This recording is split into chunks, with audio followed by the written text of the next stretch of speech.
At the same time, he's still a barber. You have to be the one to, you book an appointment and he drives there. You know, he made it like very posh thing. He has his outfits. Not any person. People are even afraid. He's now on that kind of level. You book an appointment at his leisure. He comes to you and give you a haircut. And he call it, I'm a mobile cut barber. He's doing it with pride. And if you see him, he's so cute and very elegant. He's a guy. But I describe him like because he's very cute and he's now a model for other young people. He's a coach to under 13 rugby because he was a rugby player. He just left rugby because he's pursuing another career in life. So these are the younger ones who see him. There is nothing your children are doing that you should belittle them. Encourage them. From there, they can build multiple streams of income. Because he's selling is it Durag they call it? Durag they call it. Yes, he's selling cream. He's producing some things. He's going for licensing of how the hair can be very coily. In fact, if you watch his videos, he said, look, his hair is his most prized possession. He takes care of it very well. And he said, look, guys, if you want to be noticed anywhere you are, take care of your hair. So he's bringing this thing that would look like, oh, how can my son go to be a barber? He's bringing style into it. So that is what I call innovative thinking. Bring up your children in this level, innovative thinking. It will pop out in their own head on how to do things differently from what other people are doing. They bring innovation into an existing product or existing style. The key to survival is to become spiritually minded. I don't joke with that. We are all spiritual beings. Let me tell you, the marketplace, everybody that come into the marketplace don't come ordinary. They all have their spiritual source, either from the devil or from God. And anywhere you are, if you're neutral, you'll be a loser. And these are the people that are on drugs because they don't have any spiritual stand. If you go to anywhere, either a spiritualist, they will tell you what to do morally to stand. If you go to church, they teach you. So, and God have already made it say, choose ye this day God whom you will serve. It is not everybody. That is why there is freedom of worship and freedom of speech. Because God already have given us, choose ye anywhere you choose. I respect everybody. If you know you're a spiritualist, fine. I go to church, I respect mine and I respect you. That is the choice you have chosen. I can't dictate. Parents should know this. But bring up your children in the ways of the Lord. That when they grow, they will never depart from it. They will do something wonderful. And we're now going to one of the critical parts. I call a nugget of life. Wisdom nuggets for parenting. Wisdom nuggets for successful parenting. And I call it supernatural wisdom. That is number 1 point. You have to deal with your children with wisdom. You don't talk to a child anyhow. Because if you talk to the child anyhow, the child will talk to you anyhow. There'll be no respect in the home. But it takes wisdom to discern, what does this child like? How will I help him to be better? What can I do to make him the best? How is he going to be? Am I competent? If you know you cannot, the Bible says that if you lack wisdom in the book of James 1, it says ask for it. Go to school. Ask your friends, how do they do it? Everything you want to do is to be positive. You want wisdom to deal with certain issues with the children and with your life as a parent.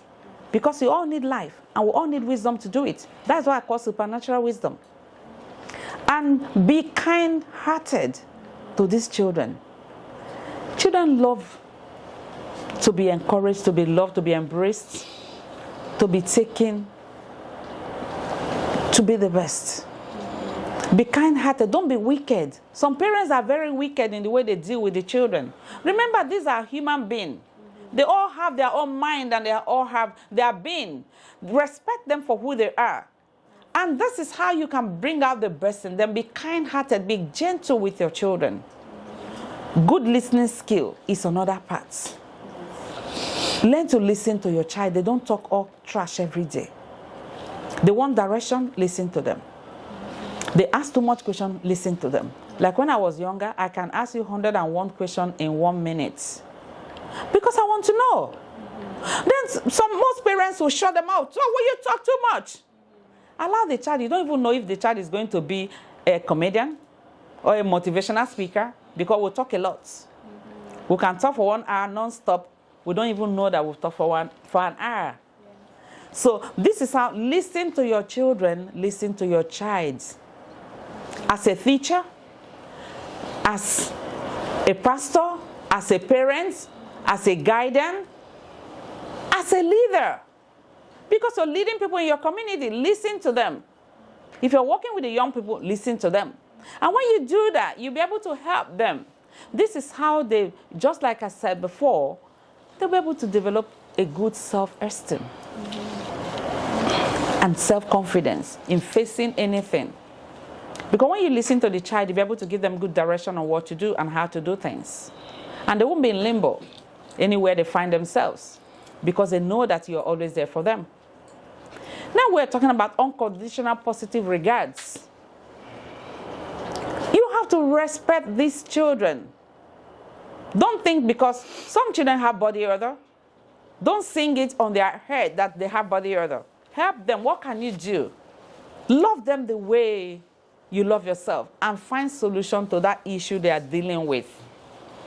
Unconditional positive regard. I gave an instance of a woman that gave birth to a child with a big head. Because she loved this child, she wanted the child to be the best. And she purposely sowed that seed. Because your head is bigger than others, because you've got lots of wisdom. And the child grew up. I have lots of wisdom. So when they call him headmaster, because you were calling him, they nicknamed him headmaster. He said, because my head is bigger, because I'm more intelligent than you. And he started working in that perspective and became the best. Before he finished high school. So this is what we do. Make room for clarity. Clarity in every ramification. Sometimes there are errors that these children are committing. They are, involving. Don't condemn them. Make room. Explain things in details.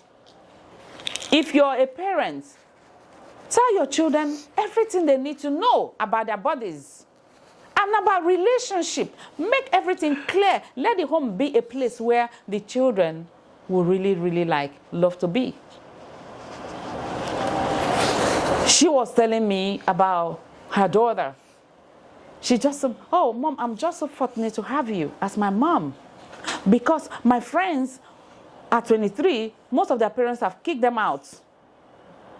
But you're here providing everything for me. This child will not leave home at standard age because the mom cares. She shows concern. And she's clear about everything. Whatever they're doing, get involved. Spell out things the way they are. Let them know. Let them know the terrain of what is and what is not. Then, one of the core things we need to do is proper communication. Communication is the key. Tell your children what you're doing. There's no need to hide anything. Show them what to do and how to do it. Communicate on what. Are you going out? When you're going out, please let us know. Let them know. Let them feel belonging at home. To be able to know that, look, I belong to somewhere. Because there is proper communication in the home. Relationship is built and knitted, well knitted, because the children feel belonging. You communicate. Effective communication brings bonding in the home. Effective communication builds relationships. It builds connectedness within the family and with you and the children. And you'll be able to bring out the best in them. And the core part of it is respect. You know, there's a common saying that respect is reciprocal. It's give and take. That's what I said. If you respect your children, they'll respect you. Not when you're coming, the children are going under the carpet because dad or mom is coming. You're just like a figure, one giant figure that cannot be approached. Learn to love your children. Give them due respect, and they will respect and honor you. And this is how you'll be able to build the nugget wisdom for successful parenting. We know that it is not easy, but parents, let me tell you, you are wired with great sense of ability. You're capable. God has even made it now. We have internet. Anything you're finding very difficult, go and research. Just type the problem there. Many answers will come. Learn from there and build your home, because there is great reward when you make all your efforts to ensure that your children come out well. They will never join gangs. Build vision of where they are going to. Very important. Let your children know that they have a better future. When you teach them, no matter how poor you are, your sense is not poor. Your pocket may be poor, but your sense is not poor. You can tell your children, look, we're drinking this water now, but we can do something better with ourselves. And you start researching and start learning. And I call learning in different dimensions. There's some learning by observation. You don't need to pay for that. You just observe either your neighbor or your friend, what they do, and start copying and start working towards that. That is observation. And there's some paid learning, which is the formal education. You can expose your children there. Send them to a trade. Even if you don't have the money, take them to someone. Look, let this my child help you. You're taking the child that will help this person that you know that this is what you need to learn. And when the child comes, tell him, soak it as sponge. Whatever he tells you. There's one of my nephew that I sent to a company. These, I think they are satellite. They developed this satellite company. And I told the guy, I said, look, I have one young guy that is very energetic. And I know that you're always in the field. I just want him to help you. Please, just take him to help you. If you say you want them to go for, what do they call it again? You want them to go and learn, or maybe you want them to come for internship, it's going to be a long grammar. They will say, no, they don't need interns here. Let him come and help you. You're carrying all those things. Let him just be the one that will help you. And I called the guy. He's a graduate. I said, look, as you're going there, even if it's to clean his shoe, do it. Do everything humanly possible as you're going. There's some certain level you will get to. This man will depend so much on you because you have learned the skill. And he took him. Within a year, he was able to let this boy be one of the managers. He will do, when they are lining up everything, the boy is there because he had learned. He said, look now, I trust him. I don't even trust my managers the way I trust this boy. Because he said, what are we doing? We're learning, teaching them, because you have to do this. This is what is called wisdom. Parents need it. Don't sit down and think maybe you're from the slum, you don't have any money, you can take your children to go and shadow somebody. Let them be a helper to them. That is how they can learn. If maybe you see a place where they are baking cake, and you know that your child is interested, has a passion for that, send them, tell the owner of the place, look, I just want him to be cleaning. That is all. There is how this your child will be, communicate with the owner of the company, that he will feel indebted to the child. Because the child will learn. At the time that child is there 1 or 2 years, the child will become an expert. Baker. What are we talking about? We need all these skills. These are what is called what? Wisdom. We need this wisdom to move ahead. And I said, when you have wisdom, when you've imparted this wisdom in the life of your children, the reward is so much. So the benefit of wisdom is so enormous. You'll be able to relate effectively with your children. And it will be able to govern your relationship with them. With friends and family, they'll be able to relate with other people because you're dealing with them with wisdom. They're learning. Remember, you're not breeding an idiot. They have sense of responsibility and articulation. They'll be able to work well at work, at school, and everywhere. This is the result, the benefit of when you apply wisdom in parenting your children. You can successfully handle all life circumstances. They'll be able to do that. And wisdom connects everything. Wisdom connects everything. Wisdom connects everything that you need. You know difference between success and failure, wealth and poverty, growth and retardation. When you have wisdom, you'll be able to know, because you don't want to be poor. You're working hard.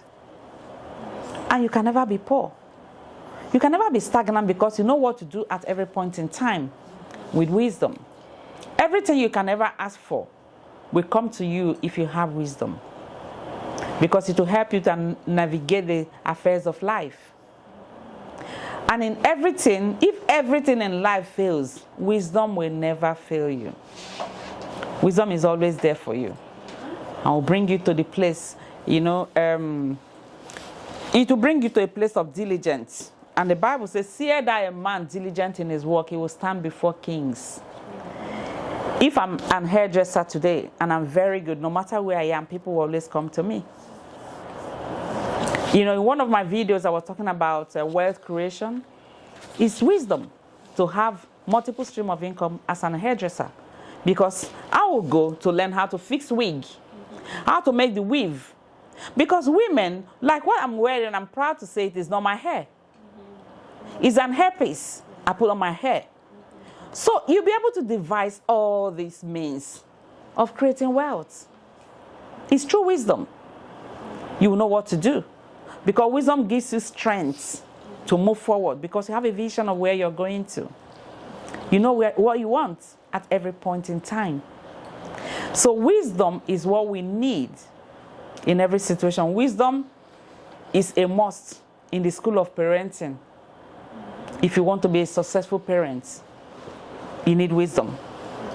Because you'll be able to apply your good sense of humor. You'll be able to apply your sense of responsibility. You'll be able to apply your sense of doing things differently. Because you've got wisdom. You're just knowing what to do at every point in time. Application of the right knowledge. And the Bible says, in the beginning of wisdom is get wisdom. That is skill. Be skillful and get godly wisdom.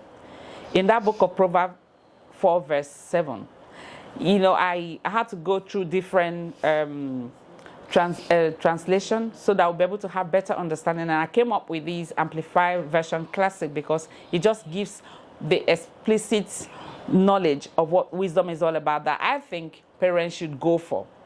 Skillful and godly wisdom is the principal thing. And with all you have gotten, get understanding, get discernment, get comprehensive and interpretation of every situation you can ever think of. This is what wisdom is all about. And I came up with what I said is wisdom is a mystery. It's a mystery that so many people don't understand. Because it's what guides us in life. I saw these, I'm not the person that made this, the pearls of wisdom. I just saw that image and I just felt it would be nice to, share with the people. Pearls of Wisdom is a true life story. You can go through this book, it's on Amazon, and get these pearls of wisdom on how you can navigate different issues of life to become a better parent for yourself and for your children. And as a leader, for the people you're leading, as a teacher to your students, as a parent to your children, as a guidance to the children under your custody. This is what it means. And a wise man don't expect to find worth with living, but they make it.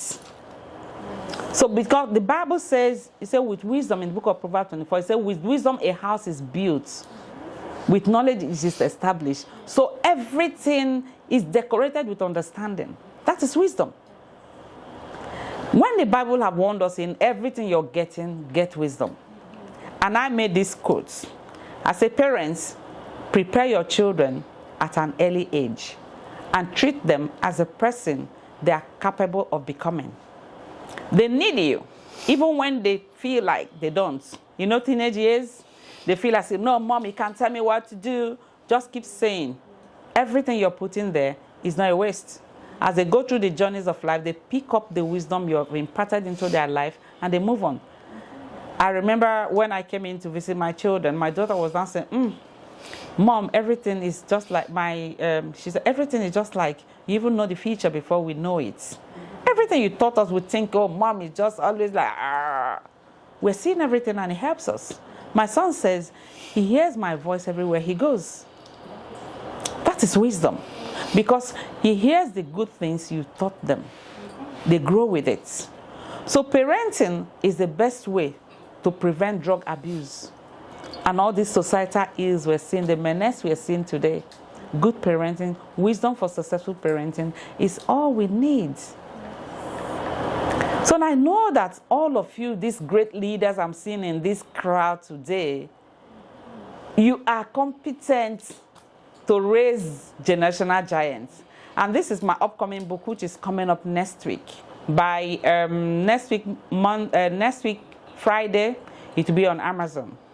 Because it's already in the process. They are evaluating it now for publishing. Raising Generational Giants. It's a book that is a must for every parent to get. If you want to raise generational giants. So many people have lost their heritage because their children cannot take over.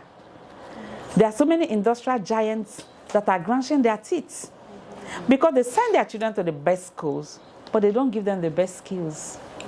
But wisdom for good parenting will give you the skills on how you can teach your children the values that really matters in life. It's not the money. One of my quotes, I said that it's not the money you store in the bank that makes your children to become giants.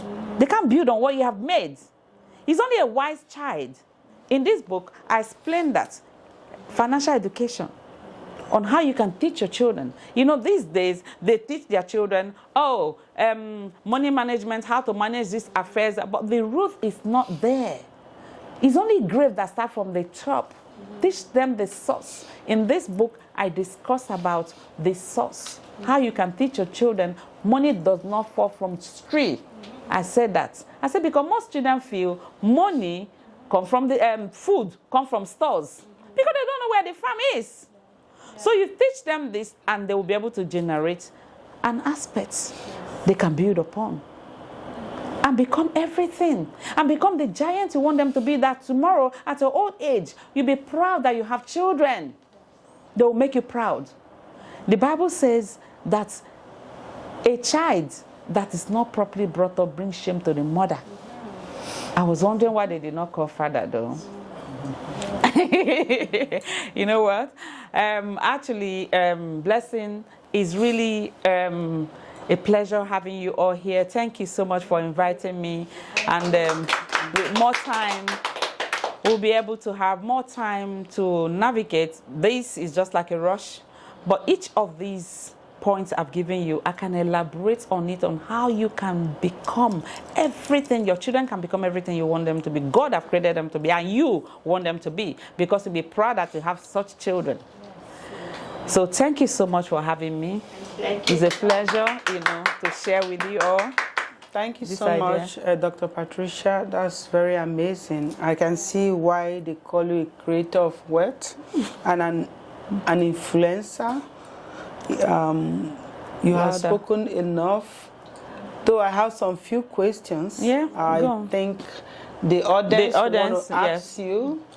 And don't be in a hurry. No, I'm not. I'm here. I'm here for us. We're building the next generation for excellence, Yes, so you need to talk more of what you have explained. If I say anything, can I give audience to the people here if they have any question to Dr. Patricia? Is there any question? What do you want to know? Let's utilize the most this opportunity that we have. I want us to utilize it. If you don't have, I heard this. Okay, someone wants to. Okay, yes. Go ahead. Thank you, Dr. Patricia, for this wonderful teaching lecture, wisdom for parenting.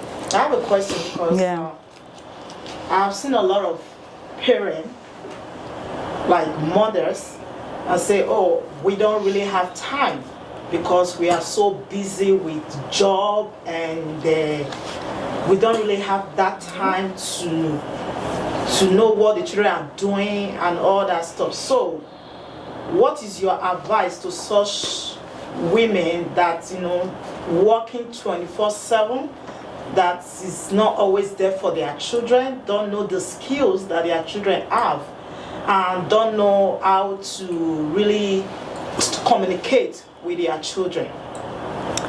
That is a very good question for us to really explore at this time.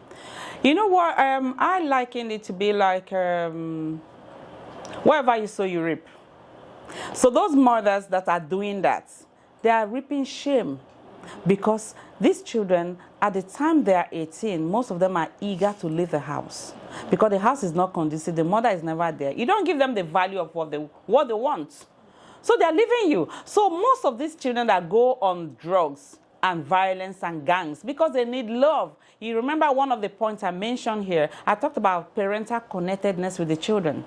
So if there's no mutual love and communication and love for one another, children want to be loved. They want that attention. They want you to listen to them. They want to feel belonging at home. You lose them quickly. And when they are gone, there's no relationship built. There was a time I came to visit my children. I was going to stay more than 1 month. And their friends were asking, your mom? She's going to stay more than 1 month? With you? How will you manage? So, we're so pleased to have my mom. So I can't even tolerate my parents for a week, you know.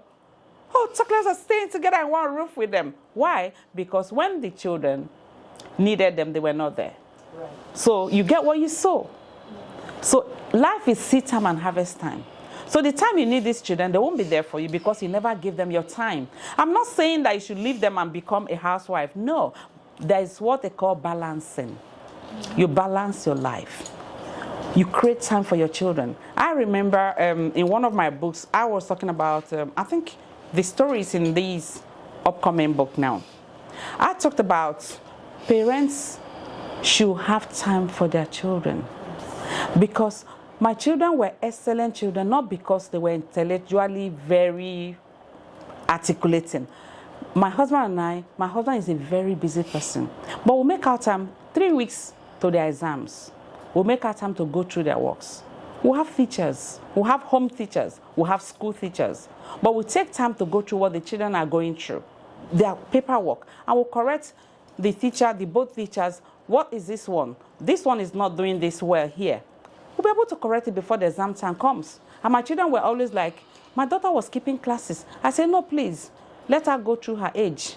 Don't skip her because she's very intelligent. You want to take her. No, don't take her too further. Because when you take children up like that at the age of 15, or not exceptionally children, I know that we have genetic exceptional children.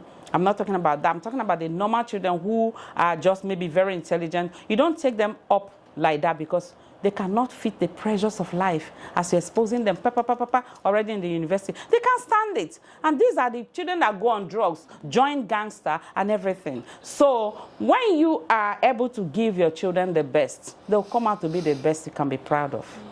Does that answer your question? Yes. My other question is this. Yeah. Because, like African parents, some of them, get a house, build this and all that stuff. They said, oh, I'm leaving heritage for my children. Like you said, that they are not going to build on top of those stuff. So with that, what is your advice to those parents that are just building houses, words, this, I'm living for my children, and they don't care who they hurt to get those property. And they are doing it, just to have something for their children when they are gone. And without giving, so even if they give those children education, but they don't monitor them. So what is your advice?